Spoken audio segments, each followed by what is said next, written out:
Hello students. आज हम बात करेंगे एक नए तरह के क्रेडिट नोट के बारे में। आप बोलोगे नए तरह का क्रेडिट नोट, आपने पहले क्रेडिट नोट समझा तो रखा है। हाँ जी, मैंने आपको पहले समझा रखा है क्रेडिट नोट क्या होता है। एक बार मैं वो छोटा सा रिवीजन कराता हूँ, क्योंकि अभी तक आपने जो भी देखा क्रेडिट नोट हमेशा सेल करने वाली पार्टी बनाती है, सेल की वैल्यू कम करने के लिए या फिर सेल रिटर्न के लिए। होपफुली आपको पीछे वाली क्लासेस सारी याद होंगी, तो उसमें मैंने आपको ठीक से बताया था। मैं आज की क्लास में थोड़ा सा रिवीजन भी करा दूंगा, बट मैं एक बार क्लियर करता हूँ आपको। अभी तक मैंने आपको बताया था क्रेडिट नोट हमेशा कौन बनाता है, सेल करने वाली पार्टी। एग्जाम्पल के लिए समझते हैं, मान लेते हैं ये मैं हूँ आर्यस एंटरप्राइजेस और ये है एमएस सप्लायर जिसको मैं कोई गुड्स सेल कर रहा हूँ। समझते जाना आप बात को। मान लेते हैं मेरे पास, मैंने कोई भी बिल बनाया, 1 लाख रुपए का बिल प्लस 18% जीएसटी, 18,000। तो 1,18,000 रुपए का कोई बिल बनाया, मैं आर्यस एंटरप्राइजेज हूँ, मैंने सेल किया। ठीक है। अच्छा, एमएस सप्लायर के लिए यही चीज क्या होगी, परचेज होगी। क्लियर है। अच्छा, मैं क्या बना के दूंगा आरएस एंटरप्राइजेस को, इनवॉइस। मेरा ये सेल का इनवॉइस होगा, इसके लिए एमएस सप्लायर के लिए ये होगा परचेज का इनवॉइस। यहां तक तो क्लियर होता है सारी बातें आपको। ठीक है। अब मैंने आपको क्या बताया था, सेल करने वाली पार्टी को अगर ये प्रोडक्ट पसंद, सेल करने परचेज करने वाली पार्टी को ये प्रोडक्ट पसंद आ गया तो वो क्या करेगी, इसे रख लेगी और जो भी पेमेंट करनी होगी आपको पेमेंट कर देगा। लेकिन अगर मान लेते हैं एमएस सप्लायर को पसंद नहीं आया, तो एमएस सप्लायर क्या इशू करेगा, आपको रिटर्न करेगा ये प्रोडक्ट। अच्छा, एमएस सप्लायर रिटर्न करते हुए क्या इशू करेगा, डेबिट नोट। अच्छा, ये डेबिट नोट किस वजह से इशू कर रहा है, परचेज रिटर्न के लिए, क्योंकि इसको प्रोडक्ट पसंद नहीं आया तो ये इस प्रोडक्ट को रिटर्न कर रहा है परचेज रिटर्न के लिए।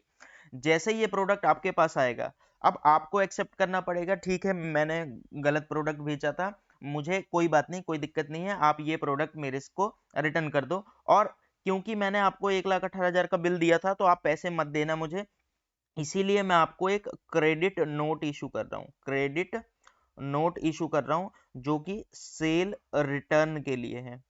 किसके लिए, सेल रिटर्न के लिए। ये मैंने आपको पहले भी बताया था। क्लियर था ये पॉइंट, आपने इनकी एंट्रीज भी अच्छे से सीख ली थी और मेरे ख्याल से आपको ये समझ आ रहा था। अच्छा, थोड़ा सा इसका ना मैं रिवीजन ही करा रहा हूँ, तो इसके इम्पैक्ट भी जीएसटी पे लेते हुए बताता रहता हूँ, ताकि आपको कोई भी दिक्कत ना हो, जब भी आप रिवीजन कर रहे हो तो सारा पॉइंट क्लियर हो जाए। लेकिन मुझे मेनली आज बताना है credit note purchase return, purchase करने वाला भी क्रेडिट नोट इशू करता है, तो उस पॉइंट पे भी चलेंगे, धीरे धीरे चलेंगे। पहले आपको इस पॉइंट को क्लियर कर लो आप। पीछे वाला रिवीजन करा रहा हूं मैं। आरएस एंटरप्राइजेस ने कोई भी प्रोडक्ट सेल किया एमएस सप्लायर को, एमएस सप्लायर के लिए ये परचेज है, आरएस एंटरप्राइजेस के लिए ये सेल है। अच्छा, एमएस सप्लायर को ये प्रोडक्ट पसंद नहीं आया तो वो रिटर्न करेगा। कैसे रिटर्न करेगा, डेबिट नोट इशू करके रिटर्न करेगा। अच्छा, यानी इसकी परचेज रिटर्न है, डेबिट नोट ये परचेज रिटर्न के लिए इशू कर रहा है। ठीक है, आपके पास वो प्रोडक्ट वापस आया और आपको पसंद, आपको पता चल गया कि हाँ यार ये तो गलत प्रोडक्ट मैंने भेज दिया था, मैं इसे रिटर्न एक्सेप्ट करता हूं, तो आप इशू करोगे क्रेडिट नोट, और ये क्रेडिट नोट सेल रिटर्न के लिए है। ठीक है। अच्छा, अगर अब अभी हम बात करते हैं इसे, कि इसे जीएसटी रिटर्न्स में कहां पे शो करेंगे, जीएसटी रिटर्न्स में कहां पे इसे शो करेंगे, तो एक बात बताओ, ये वाली पार्टी इसे अपनी जीएसटीआर 1 में शो करेगी, ये आरएस एंटरप्राइजेस की बात कर रहा हूं, जीएसटीआर 1 में शो करेगा अपनी सेल को भी, क्योंकि इसकी सेल हुई है, प्लस क्रेडिट नोट भी जीएसटीआर 1 में शो करेगा क्योंकि ये सेल से रिलेटेड है, सेल से रिलेटेड है ये चीजें, सेल से रिलेटेड। और आपको क्या बताया था, जीएसटीआर 1 में सारी चीजें किससे जाती हैं, सेल से रिलेटेड, परचेज से रिलेटेड कोई चीज नहीं जाती। अच्छा, अगर मैं एमएस सप्लायर की बात करूं, तो एमएस सप्लायर ने कुछ भी परचेज किया, क्या ये अपनी जीएसटीआर 1 में शो करेगा, नहीं। जीएसटीआर 1 में सिर्फ कौन सी डिटेल्स होती हैं, परचेज, सेल से रिलेटेड, परचेज से रिलेटेड कोई चीज नहीं।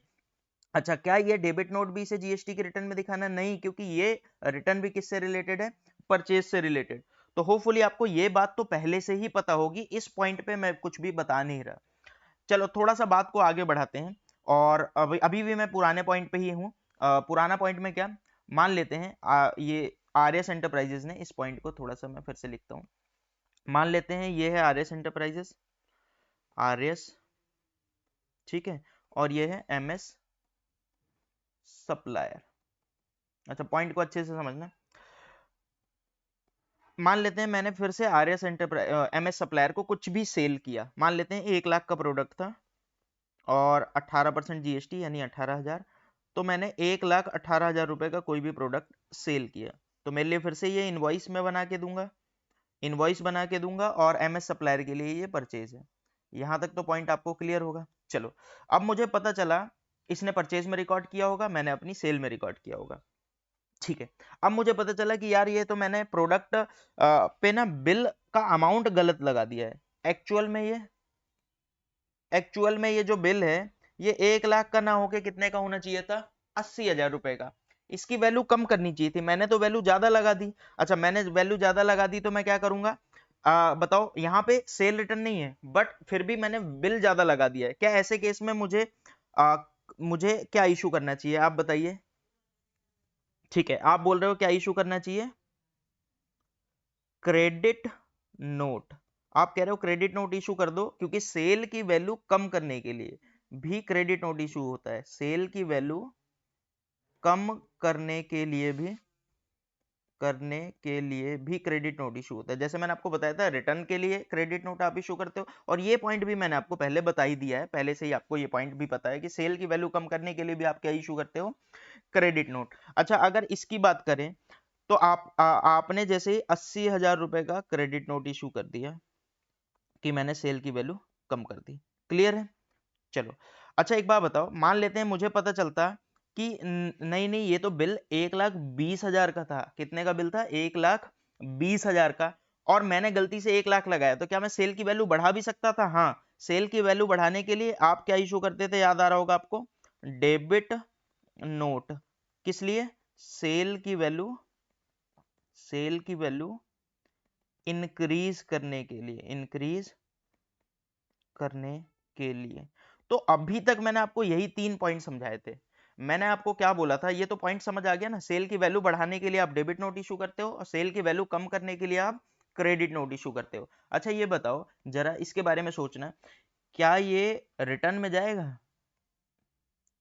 फटाफट मुझे बताओ, क्या ये जीएसटी के रिटर्न में जाएगा? आप बोलोगे हाँ हाँ, बिल काटा है सेल का, ये जीएसटी के रिटर्न में जाएगा। ठीक है, जीएसटीआर 1 में, क्योंकि हमें बताना पड़ता है हमने सेल किया है। अच्छा, हमने क्रेडिट नोट किया, इशू किया, लेकिन क्रेडिट नोट भी सेल से रिलेटेड ही था, सेल की वैल्यू कम करने के लिए। क्या ये भी जीएसटी रिटर्न में जाएगा? हाँ, ये भी आपको जीएसटीआर 1 में बताना पड़ेगा। अच्छा ये बताओ जरा, ये वाला डेबिट नोट, क्या ये इसकी एंट्री भी मैंने आपको पहले ही बता दी है, तो आप वही वाली क्लास रेफर करना, नहीं तो क्लास बहुत ज्यादा लंबी हो जाएगी। मुझे कुछ मेनली बात बतानी थी, इसी वजह से मैं आज ये करा रहा हूँ। तो मैं फिर से आ रहा हूँ, क्या डेबिट नोट की वैल्यू, डेबिट नोट आपकी जीएसटीआर 1 में शो होगा? आप बोलोगे बिल्कुल, जीएसटीआर 1 में डेबिट नोट भी शो होगा, क्योंकि ये डेबिट नोट सेल से रिलेटेड है, हम अपनी सेल की वैल्यू इंक्रीज करने के लिए डेबिट नोट इशू कर रहे हैं, तो ये वाला डेबिट नोट जीएसटीआर 1 में जाता है। चलो, ये सारी बातें मैंने आपको पहले भी बता रखी थी, एक बार मैं क्रक्स लिख देता हूं, और फिर नया पॉइंट जो मुझे समझाना है वो मैं 2 मिनट में समझा दूंगा। जब तक आपको ये रिवाइज नहीं होगा पीछे वाला, जब तक मैं नया पॉइंट समझा नहीं पाता आपको, इसी वजह से मैं अभी पहले रिवीजन करा रहा हूं और फिर उस पॉइंट पे आता हूं मैं। तो अभी तक आपने क्या समझा, मान लेते हैं मुझे सेल मैंने किया, तो सेल का बिल बनाता हूँ, क्लियर सी पॉइंट है। अच्छा, सेल जीएसटीआर 1 में दिखाना होता है, हाँ बिल्कुल 100%। अच्छा, जो बंदा परचेज करता है, मैं सेल कर रहा हूँ तो सामने वाला कोई परचेज करेगा, क्या परचेज करने वाला अपनी जीएसटीआर 1 में कुछ दिखाएगा? नहीं, क्योंकि परचेज करने वाले को कुछ भी नहीं बताना होता, वो सेल करने वाले के भरोसे बैठा होता है। सेल करने वाला अपने जीएसटीआर 1 में दिखाएगा, तो वो आपके जीएसटीआर 2B एंड 2A में रिफ्लेक्ट होगा, और आप उसका इनपुट लोगे। तो परचेज करने वाले को जीएसटी रिटर्न्स में अपनी परचेज की कोई भी डिटेल नहीं देनी होती। चलो, यानी परचेज से रिलेटेड कोई भी बात हो तो उसकी डिटेल नहीं देनी। ये पॉइंट तो क्लियर था। अच्छा, मैंने आगे आपको बताया था, मान लेते हैं मुझे कोई प्रोडक्ट पसंद नहीं आया, सामने परचेज करने वाले को कोई प्रोडक्ट पसंद नहीं आया, उसने रिटर्न कर दिया, तो सेल रिटर्न है, और सेल रिटर्न के लिए भी आप क्या इशू करोगे, क्रेडिट नोट, क्रेडिट नोट। अच्छा बताओ, क्या ये क्रेडिट नोट जीएसटीआर 1 में जाएगा? आप बोलोगे 100% जाएगा जीएसटीआर 1 में क्रेडिट नोट, क्योंकि ये भी तो सेल से रिलेटेड है, और सेल से रिलेटेड सारी चीजें जाती हैं। अच्छा ये बताओ, इसी प्रोडक्ट को रिटर्न करने के लिए खरीदने वाले ने डेबिट नोट इशू किया होगा, बट क्या ये डेबिट नोट अपने जीएसटी में दिखाएगा? नहीं दिखाएगा। रीजन क्या है, कि इसने कोई भी जीएसटी रिटर्न जीएसटीआर 1 में नहीं शो करेगा, क्योंकि ये तो परचेज से रिलेटेड चीज है। तो एक बात एकदम दिमाग में बिठा लो, आपको जो भी डिटेल्स देनी होती हैं अपने जीएसटीआर 1 में, वो सिर्फ और सिर्फ सेल से रिलेटेड देनी होती है, परचेज से रिलेटेड कोई भी चीज नहीं देनी होती है। अच्छा, यहां तक बात समझ आ रही है? चलो भाई, अब बात करते हैं। मैंने बोला था कि नहीं नहीं, मैंने सेल रिटर्न नहीं किया, लेकिन मुझे सेल की वैल्यू डिक्रीज करनी है। जो भी मैंने सेल किया था उसकी वैल्यू ज्यादा लगा दिया था, उसकी वैल्यू डिक्रीज करनी है, कम करनी है। क्या मैं इशू कर सकता हूं? क्या इशू करते थे इसके लिए भी? Credit note. अच्छा एक बात बताओ, जब इसका क्रेडिट नोट इशू करते थे तो क्या ये भी जीएसटीआर 1 में शो करोगे? आप बोलोगे 100% शो करेंगे, क्योंकि ये सेल की वैल्यू से रिलेटेड है और हमेशा सेल से रिलेटेड चीजें हमें जीएसटीआर 1 में शो करनी होती है। एक और बात करते हैं, क्या सेल की वैल्यू इंक्रीज करने के लिए भी कुछ था? हाँ हाँ, सेल की वैल्यू इंक्रीज करने के लिए था डेबिट नोट। हम डेबिट नोट इशू करते थे सेल की वैल्यू इंक्रीज करने के लिए। क्या ये जीएसटीआर 1 में जाएगा? आप बोलोगे 100% जाएगा। रीजन ये है कि ये सारी चीजें सेल से रिलेटेड है, और सेल से रिलेटेड चाहे वो क्रेडिट नोट हो चाहे वो डेबिट नोट हो, वो हमें अपने जीएसटीआर 1 में शो करना होता है, और ये हमारे शो होगा। ठीक है। अच्छा, अब आप कहोगे कि परचेज से रिलेटेड कुछ भी चीजें नहीं शो होती। हाँ, तो आप आपके मन में एक बात आ रही होगी, परचेज से रिलेटेड तो सिर्फ एक चीज होती है, डेबिट नोट। अगर हमने परचेज रिटर्न किया तो हम डेबिट नोट इशू करते हैं, लेकिन परचेज से रिलेटेड भी क्रेडिट नोट होता है, जो अभी तक मैंने आपको नहीं बताया था। और सेम इसीलिए मैं आपको ये आज बताने जा रहा हूं। ये पॉइंट अभी समझाऊंगा, आपको 2 मिनट में समझ आ जाएगा। अगर आपने पूरा का पूरा जो अभी मैंने बताया साथ साथ रिवीजन कर लिया, तो आपको इस पॉइंट में कोई दिक्कत ही नहीं होगी। अभी तक मैंने आपको हमेशा यही बताया था, सेल से रिलेटेड आप क्रेडिट नोट इशू करते हो और सेल से रिलेटेड आप डेबिट नोट इशू कर सकते हो। परचेज से रिलेटेड मैंने आपको सिर्फ बताया था क्या, कि आप डेबिट नोट इशू करते हो, लेकिन एक्चुअल में होता क्या है, परचेज से रिलेटेड आप क्रेडिट नोट भी इशू करते हो, और ये भी जीएसटीआर 1 में शो नहीं होगा, नहीं होगा, क्योंकि ये वाला जो क्रेडिट नोट है वो किससे रिलेटेड है? परचेज से रिलेटेड है, और अगर कोई भी चीज परचेज से रिलेटेड है तो वो आपके जीएसटीआर 1 में शो नहीं होगा। समझ आ रहा है? अब आप बोलोगे ये तो बताओ कि ये बनाया क्यों जाता है, कब बनाया जाता है, रीजन के साथ समझाओ, एक एग्जांपल लो, और तो और टैली में करके दिखाओ, तभी जाके हमारा पूरा डाउट क्लियर होगा। तो मैं ये समझाने जा रहा हूं आपको, परचेज से रिलेटेड क्रेडिट नोट क्या होता है, टैली में पूरा का पूरा आपको करके दिखाऊंगा। मैं पूरा का पूरा अभी सॉल्व करके दिखाऊंगा और रीजन भी समझाता हूं। एक जस्ट लास्ट एग्जांपल लेते हैं। हालांकि वीडियो में एक बार चेक कर लेता हूँ कितने मिनट की हो गई है। तो वीडियो 12 मिनट की होगी, 20 मिनट के अंदर अंदर ही मुझे ये कंप्लीट करना है, तो कोशिश करते हैं कि 8 मिनट में ये पूरा का पूरा कंप्लीट हो जाए। आप अच्छे से समझना, तब आपको ये पूरा का पूरा पॉइंट समझ आ जाएगा। तो अभी पहले रीजन समझ लो, मैं फिर से बोल रहा हूँ, परचेज से रिलेटेड डेबिट नोट आपको आता है, और ये जीएसटीआर 1 में शो नहीं होता, क्योंकि परचेज से रिलेटेड कोई भी चीजें जीएसटीआर 1 में नहीं जाएगी। और अभी मैं आपको बताने वाला हूं कि परचेज से रिलेटेड ही आप क्रेडिट नोट भी इशू करते हो। कई रीजन होते हैं, अभी अभी समझाता हूं ये पूरा का पूरा। और ये जीएसटीआर 1 में नहीं जाएगा, क्योंकि परचेज से रिलेटेड कोई भी चीज हमारी जीएसटीआर 1 में नहीं जाती। चलिए एक एग्जांपल के साथ अच्छे से समझाते हैं। तो मैं आपको एक एग्जांपल के साथ समझाने वाला था कि परचेज करने वाला पार्टी भी कभी कभी क्रेडिट नोट इशू करता है। कैसे इशू करता है वो समझाने के लिए मैं एक एग्जांपल लेने वाला हूँ, और अच्छे से समझना। अब ये नया पॉइंट है, अभी तक जो भी मैंने आपको बताया वो सारे के सारे पुराने पॉइंट्स थे जो मैंने आपको ऑलरेडी बता दिया था। अब हम आ रहे हैं नए पॉइंट्स पे। पहले एक सिंपल सा एग्जांपल लेते हैं। मान लेते हैं कि मैं आरएस एंटरप्राइजेज हूँ, मैंने कुछ भी प्रोडक्ट परचेज किया है। एमएस सप्लायर ने मुझे सेल किया है कोई प्रोडक्ट जो कि 1 लाख रुपए की वैल्यू का था। ध्यान से सुनो, एमएस सप्लायर ने मुझे 1 लाख रुपए की वैल्यू का सेल किया, और मैंने अपनी बुक में परचेज किया होगा 1 लाख रुपए की वैल्यू का। ठीक है, मैंने परचेज कर लिया, एमएस सप्लायर ने सेल कर दिया। अच्छा, एमएस सप्लायर की अगर बात करूं तो ये इसकी सेल रिकॉर्ड हो गई है बुक में, और ये मेरे से 1 लाख रुपए मांगेगा, क्योंकि इसने मेरे को सेल कर रखा है। अच्छा, मैंने अपनी बुक में क्या किया है, परचेज रिकॉर्ड किया है कितने रुपए का, 1 लाख का, यानी मैं आरएस एमएस सप्लायर को 1 लाख रुपए दूंगा। अभी तक मैं इस तरीके से सोच रहा था। ठीक है, अगर मेरे पास पैसे, मेरे को सब कुछ ठीक लगता है या सब कुछ बढ़िया है, तो मैं पेमेंट कर देता, बात यहीं खत्म हो जाती। लेकिन अभी बात को समझना, एमएस सप्लायर को पता चला कि यार ये प्रोडक्ट तो 1,30,000 रुपए का था, 1,30,000 का प्रोडक्ट था, लेकिन मैंने गलती से 1 लाख रुपए में ही बेच दिया। तो अब एमएस सप्लायर के पास क्या ऑप्शन है? आप बोलोगे कोई दिक्कत नहीं है, अगर सेल की वैल्यू बढ़ानी है एमएस सप्लायर को, तो एमएस सप्लायर एक डेबिट नोट इशू करेगा, डेबिट नोट इशू करेगा। लेकिन ये डेबिट नोट किस लिए है बताओ जरा? सेल की वैल्यू इंक्रीज करने के लिए। चलिए, इसने डेबिट नोट इशू कर दिया 30,000 रुपीज का, और जैसे ही इशू किया मेरे पास आ गया ये डेबिट नोट। अच्छा मेरे पास डेबिट नोट आ गया, मैंने कहा अरे यार सेल की वैल्यू बढ़ गई, ठीक है, मुझे मान लेते हैं हम दोनों के बीच में म्यूचुअल अंडरस्टैंडिंग थी, मैंने कहा ठीक है भाई मैं आपको 1,30,000 दे दूंगा। चलिए यहां तक तो आपको बात समझ आ रही है। अच्छा एक बात बताओ जरा सोच के बताना, एमएस सप्लायर की बुक में कितने रुपए की सेल रिकॉर्ड हुई है? आप बोलोगे कि 1,30,000 रुपए की सेल रिकॉर्ड हुई है। अच्छा 1,30,000 की सेल क्यों रिकॉर्ड हुई है? 1,00,000 रुपए की इसने सेल किया था, प्लस 30,000 की इसने सेल की वैल्यू बढ़ा दी, तो इसके बुक में 1,30,000 की सेल रिकॉर्ड हो गई। चलिए ठीक है। अच्छा अगर आप आर एस एंटरप्राइजेस के बारे में सोचोगे तो आर एस एंटरप्राइजेस के बुक में कितने रुपए की परचेज रिकॉर्ड हुई है? सिर्फ 1,00,000 रुपए की।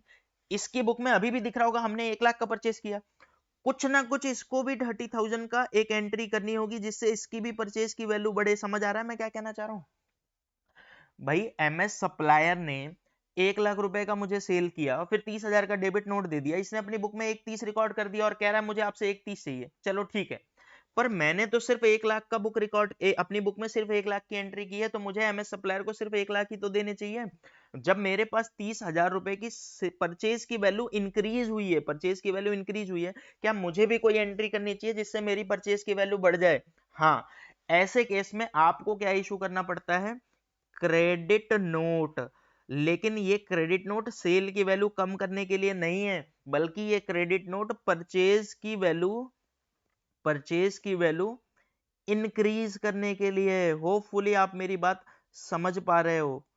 यहां पे आपको ये जो परचेज की वैल्यू ये वाली एंट्री करनी है, किस लिए करनी है? परचेज की वैल्यू इंक्रीज करने के लिए।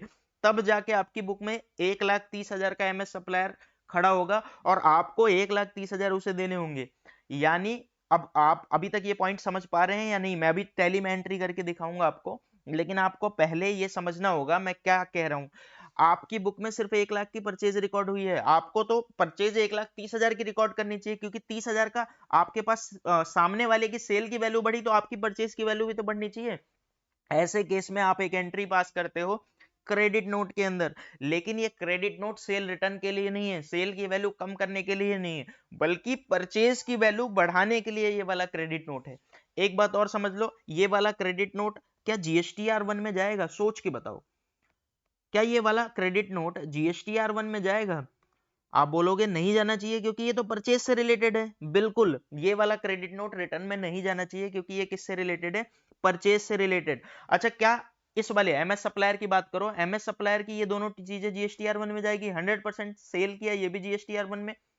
सेल की वैल्यू बढ़ाने के लिए जो डेबिट नोट इशू किया है, क्योंकि ये सेल से रिलेटेड है, तो ये भी इनके जीएसटीआर 1 में जाएगा।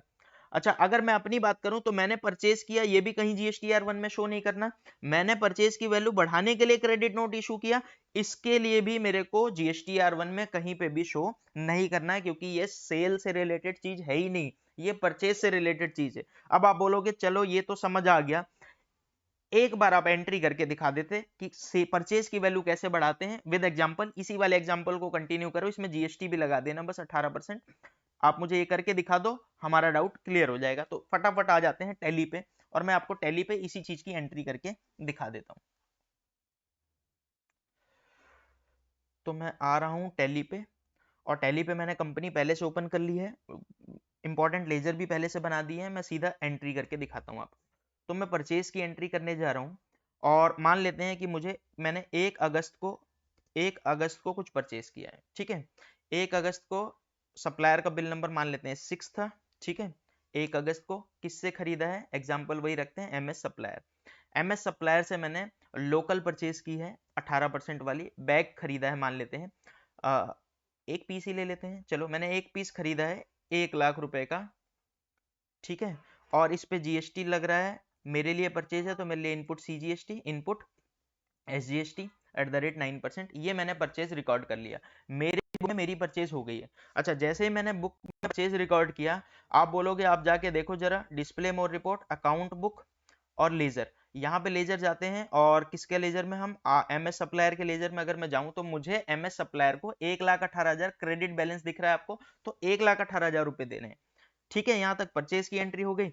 अब ध्यान से सुनो, एमएस सप्लायर ने मेरे को 30,000 का डेबिट नोट दे दिया, वो कह रहा है ये 1,00,000 प्लस जीएसटी, ये तो आपको देने ही थे, प्लस आपको 30,000 रुपए और देने पड़ेंगे क्योंकि सेल की वैल्यू मैं बढ़ा रहा हूं। अच्छा एक बात बताओ, जैसे ही एमएस सप्लायर ने अपनी सेल की वैल्यू बढ़ाई होगी, सेल की वैल्यू बढ़ाई होगी, उसने मेरे को डेबिट नोट इशू किया होगा। अच्छा उसने डेबिट नोट इशू किया तो उसकी बुक में 1,30,000 प्लस जीएसटी रिकॉर्ड हो गई सेल। लेकिन मेरी बुक में अभी भी परचेज कितनी रिकॉर्ड हुई पड़ी है, सिर्फ और सिर्फ 1,00,000 प्लस जीएसटी। मेरी बुक में अभी भी परचेज कितनी दिख रही है, 1,00,000 प्लस जीएसटी। मैं आपको दिखा भी देता हूँ 1,00,000 purchase. P and L account में जा रहा हूँ, तो पी एंड एल अकाउंट में जाओ और ऑल्ट F1 प्रेस करो तो आप देखोगे इधर परचेज इस साइड दिखता है, लोकल परचेज अभी भी कितना दिख रहा है, 1,00,000। यहाँ पे विदाउट जीएसटी अमाउंट दिखता है क्योंकि जीएसटी आपका एक्सपेंस या इनकम नहीं होता, वो तो आपको क्लाइंट से लेके गवर्नमेंट को दे देना होता है, तो जीएसटी यहाँ कभी भी शो नहीं होता। तो आपकी जो परचेज हो रही है वो कितनी हो रही है, सिर्फ और सिर्फ 1,00,000 रुपए की परचेज शो कर रहा है। लेकिन क्योंकि एमएस सप्लायर ने मुझे डेबिट नोट इशू किया है जिससे उसकी सेल की वैल्यू बढ़ गई, तो क्या मेरी भी परचेज की वैल्यू बढ़नी चाहिए? हाँ मेरी भी परचेज की वैल्यू बढ़नी चाहिए। मेरी परचेज की वैल्यू बढ़ाने के लिए मुझे क्या इशू करना है, क्रेडिट नोट। तो आ जाते हैं जरा यहाँ पे, क्रेडिट नोट परचेज की बढ़ाने के लिए कैसे करते हैं वो समझते हैं। तो आ जाओगे आप वाउचर में और चले जाओगे अदर वाउचर में और जाओगे क्रेडिट नोट के अंदर। क्रेडिट नोट के अंदर जो भी आपका क्रेडिट नोट नंबर है, वो जिस डेट को क्रेडिट नोट की वैल्यू बढ़ रही है, मान लेते हैं 2 अगस्त को बढ़ रही है तो 2 अगस्त को, और मुझे कौन सी पार्टी से क्रेडिट नोट मतलब मुझे कौन सी पार्टी को क्रेडिट नोट देना है, उसका नाम ढूंढोगे आप एमएस सप्लायर। लेकिन ध्यान रखना, जैसे ही आप एमएस सप्लायर सिलेक्ट करोगे आप देखोगे यहाँ लेजर अकाउंट में सिर्फ सेल से रिलेटेड चीजें आ रही हैं, सेल से रिलेटेड चीजें, परचेज से रिलेटेड चीजें नहीं है। रीजन क्या है, क्रेडिट नोट टैली को क्या लगता है आप सेल की वैल्यू कम करने के लिए ही क्रेडिट नोट इशू कर रहे हो, लेकिन मैं तो परचेज की वैल्यू बढ़ाने के लिए क्रेडिट नोट इशू कर रहा हूं। तो ऐसे केस में मुझे शो मोर पे जाना पड़ेगा। ये दिख रहा है आपको ऊपर शो मोर, शो मोर पे एंटर करोगे तो अब आपको परचेज से रिलेटेड लेजर भी दिखने लगेंगे। अच्छा मुझे परचेज की वैल्यू बढ़ानी है तो मैं लोकल परचेज सिलेक्ट करूंगा, ये रहा local purchase at the rate 18%। ये 18%, ध्यान रखना लोकल परचेज रिटर्न नहीं, ये रिटर्न नहीं है बल्कि आपकी परचेज की वैल्यू बढ़ रही है, तो आपको local purchase at the rate 18%। Item क्या है, वही बैग, ठीक है। क्वांटिटी आपको डालने की जरूरत नहीं है क्योंकि आपके पास क्वांटिटी नहीं आ रही है, बस आपकी वैल्यू बढ़ रही है। और अमाउंट आपका 30,000 है तो 30,000, ठीक है। और इस पे जीएसटी भी लगेगा, ध्यान रखना ये परचेज है तो इनपुट ही लगना है, input CGST and input SGST, ठीक है। प्रोवाइड जीएसटी डिटेल, यस करना है आपको, और आपको बताना है किस वजह से रीजन कर रहे हैं हम ये इशू, ये नोट जो है क्रेडिट नोट किस लिए इशू कर रहे हैं। तो करेक्शन इन इनवॉइस, इनवॉइस में गलती हो गई थी, बिल गलत बन गया था, अब बिल ठीक हो गया है तो 30,000 रुपए की वैल्यू हम बढ़ा रहे हैं। अच्छा सप्लायर का क्रेडिट नोट नंबर या फिर डेबिट नोट नंबर, हालांकि यहाँ पे सप्लायर का डेबिट नोट नंबर होगा क्योंकि उसने सेल की वैल्यू बढ़ाई है, तो उसने जो भी आपको डेबिट नोट इशू किया होगा उसका नंबर यहाँ डाल देना, उसकी डेट यहाँ डाल देना। उसके बाद यहाँ पे मोर डिटेल में जाके आपको original invoice number and date डालनी पड़ेगी। ओरिजिनल इनवॉइस नंबर क्या था, बिल नंबर 6 था, और डेट क्या थी, 1 अगस्त थी। और ये सब डालने के बाद एंटर करोगे, एंटर करोगे, आपकी क्रेडिट नोट रिकॉर्ड हो गई है। लेकिन ये क्रेडिट नोट किस चीज से रिलेटेड है, परचेज की वैल्यू बढ़ाने से रिलेटेड, ठीक है। अब आप एक बार दिखा दो ना पी एंड एल अकाउंट में, आ जाते हैं, दिखा देता हूं मैं आपको पी एंड एल अकाउंट में। और सॉरी मैंने F2 गलती से F1 प्रेस करना है, ऑल्ट F1। तो आप देखोगे यहाँ पे लोकल परचेज 1,30,000 हो गई है, आपकी परचेज बढ़ गई है। इसको रिकॉर्ड करने से आपकी परचेज हो गई है इंक्रीज 1,30,000। चलो अगर मैं आपको दिखाऊं जरा डिस्प्ले मोर रिपोर्ट, अकाउंट बुक और लेजर, किसके लेजर में, मैं आपको दिखाता हूँ एमएस सप्लायर के लेजर में। एमएस सप्लायर के लेजर में आप देखोगे एमएस सप्लायर को अब आपको 1,53,400 रुपए देने हैं, वो 1,30,000 प्लस जीएसटी। अगर आप ध्यान से देखोगे तो ये 1,00,000 है, इसमें जीएसटी इंक्लूड है 18,000, और ये 30,000 है, इसमें भी जीएसटी इंक्लूड है, यानी जोड़ जाड़ के आपको 1,53,400 रुपए देने हैं। तो परचेज की वैल्यू यहाँ पे इंक्रीज हुई है, और ये वाला क्रेडिट नोट जो इशू किया गया है वो परचेज की वैल्यू इंक्रीज करने के लिए इशू किया गया है। होपफुली आपको अभी तक मेरी पॉइंट मैंने जो भी बताने की कोशिश की वो समझ आ गया है। एक बार मैं ये सारी एंट्री भी कैसे करते हैं ये भी मैंने आपको समझा दिया है, बट एक बार मैं ये सारी चीजें जस्ट आपको लिख के दे देता हूँ, ठीक है, ताकि आपका डाउट कुछ भी रहे ना। तो मैंने क्या बोला, देखो हमेशा दो पार्टी होती है, एक होता है सेलर और एक होता है बायर, ठीक है। अच्छा सेलर ने कोई भी प्रोडक्ट होता है, वो प्रोडक्ट को सेल किया तो इसके लिए सेल होती है, इसके लिए परचेज होता है, ठीक है। अच्छा सेलर क्या करता है, इनवॉइस इशू करता है सेल का, और परचेजर परचेज का। अच्छा, अगर परचेजर को पसंद नहीं आया प्रोडक्ट, तो परचेजर क्या इशू करता है? Debit note. लेकिन ये डेबिट नोट कौन से चीज के लिए है? परचेज रिटर्न के लिए है। ठीक है। अच्छा, अगर वापस आ गया कोई प्रोडक्ट, तो सेलर क्या इशू करता है? Credit note. ये क्रेडिट नोट किस लिए इशू करता है? सेल रिटर्न के लिए। यहां तक तो पॉइंट आपको अच्छे से आता होगा।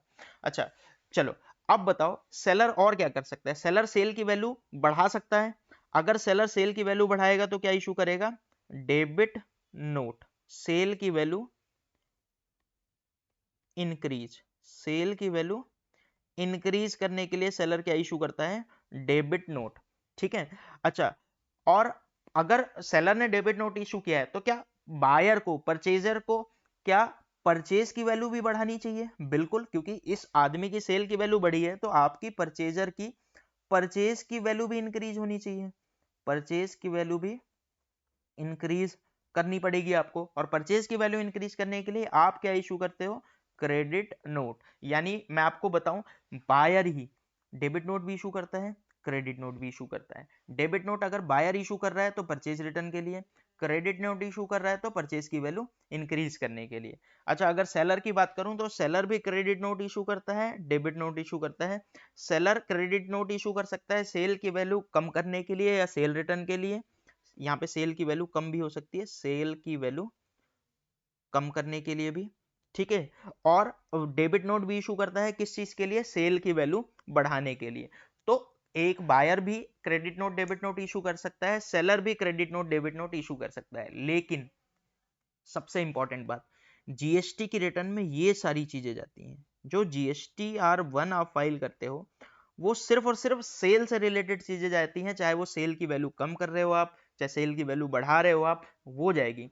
GSTR1 में ये वाली डिटेल कोई सी भी नहीं जाएगी। GSTR1 में परचेजर कभी भी अपनी कोई डिटेल नहीं डालेगा, चाहे वो परचेजर डेबिट नोट इशू करे और चाहे वो परचेजर क्रेडिट नोट इशू करे। होपफुली आपको ये पॉइंट अभी तक क्लियर हो गया होगा। मैं इससे ज़्यादा लंबा नहीं खींचना चाहता चीज़ों को, क्योंकि वीडियो बहुत ही ज़्यादा लेंथी हो जाएगी और आपको समझ आना चाहिए ये सारी चीज़ें। और बहुत इजी है, आप एक बार थोड़ा सा दिमाग लगाओगे। इससे पहले हमने 3 से 4 क्लासेज ली हैं डेबिट नोट क्रेडिट नोट की, और अभी यहाँ पे भी हमने अच्छा खासा अप्रोक्स टाइम लगा दिया इसको आपको समझाने के लिए। होपफुली आपको ये समझ आ गया होगा, और इसी के साथ आपको समझ आ गया तो थैंक यू। फिर भी कोई डाउट है तो आप मुझे मैसेज डाल के क्वेश्चन पूछ सकते हैं। अभी मैं क्लास ऑफ कर रहा हूँ। Thank you so much.